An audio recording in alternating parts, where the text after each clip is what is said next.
ராசி ஏற்கனவே 2, 3 வருஷமா பல பிரச்சனைகளும் பல சோதனைகளையும் சந்திச்சுட்டு தான் வரீங்க. இப்போ கேது ஜென்மத்துல வந்திருக்கிறதுனால கிட்டத்தட்ட நீங்க வாழ்க்கையோட விரக்தி நிலையில தான் இருப்பீங்க. அதாவது விரக்தி நிலைன்னு சொல்றத விட எதுக்கு இந்த பந்த பாசம், எதுக்கு இந்த பணம், எதுக்கு இந்த சுகம் அப்படின்ற மாதிரி யோசிக்க ஆரம்பிச்சிருப்பீங்க. முற்றிலும் துறந்த ஞானி மாதிரி நீங்க பேச ஆரம்பிச்சிருவீங்க. ஓகேங்களா? நிறைய பேருக்கு இப்போ ஆன்மீக சிந்தனை ரொம்ப அதிகமாகவே இருக்கும். தன்னை கோயிலுக்காக அர்ப்பணிச்சுக்கிறேன், தன்னை சாமிக்காகவே அர்ப்பணிச்சுக்கிறேன்ற அளவுக்கு கூட சில சிம்ம ராசினர் பேச ஆரம்பிச்சிருவாங்க. அதே மாதிரி 8ஆம் இடத்துல இருக்க சனியினால வேலையில சில தொந்தரவுகள் இருக்கதான் செய்யும். கூட்டு தொழில் பண்றவங்களுக்கு ஓரளவுக்கு லாபம் இருக்கும். வீட்டுல கணவன் மனைவி அந்யோன்யம் அதிகரிக்கும் தான் சொல்லலாம். அதே மாதிரி நிறைய பேர் வந்து வேலை மாற்றம், வீடு மாற்றத்துக்கு முயற்சி செய்யறவங்களுக்குலாம் இந்த காலகட்டம் ரொம்பவே நல்லா இருக்குங்க.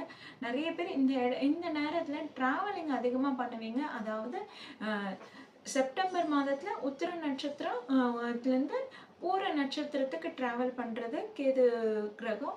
அதே மாதிரி ராகு கிரகம் வந்து டிசம்பர் ராகுவோட சாரமான சதய நட்சத்திரத்திலையும் தொடங்க ஆரம்பிக்குது.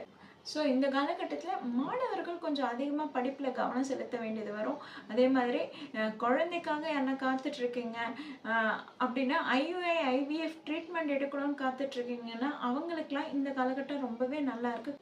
கண்டிப்பாக குழந்தை பாக்கியம் இருக்குங்க. அதே மாதிரி கல்யாணத்துக்காக காத்துட்ருக்கீங்கன்னா கண்டிப்பாக சிம்ம ராசினருக்கு ஜென்மத்தில் கேது இருந்தாலுமே கல்யாணத்துக்காக காத்துட்ருக்கவங்களுக்கு நல்ல வரனே வருங்க. ஏன்னா ராகு 7ல் இருக்காரு.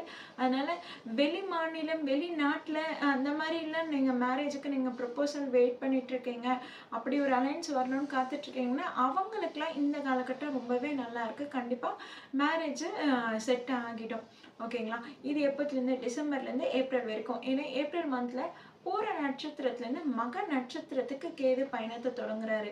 அதே மாதிரி ராகு சதய நட்சத்திரத்துலேருந்து ஆகஸ்ட் மந்த்ல அவிட்ட நட்சத்திரம், அதாவது கும்பராசியில் இருக்க அவிட்ட நட்சத்திரத்தில் பயணத்தை தொடங்குறாங்க. இந்த காலகட்டத்தில் இன்னும் நீங்கள் கொஞ்சம் கேர்ஃபுல்லாக இருக்கணும். முக்கியமாக பெண்கள் வந்து கர்ப்பப்பை